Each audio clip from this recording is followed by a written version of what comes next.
It should be going on WHC soon.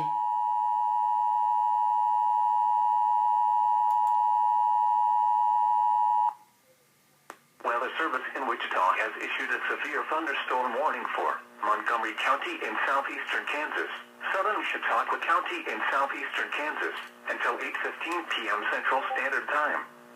At 7:26 p.m. Central Standard Time, severe thunderstorms were located along a line extending from near Sedan to near Hula, Oklahoma, moving northeast at 40 miles per hour.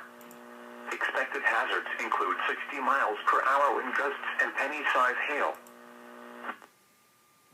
Oh, what? Okay, done.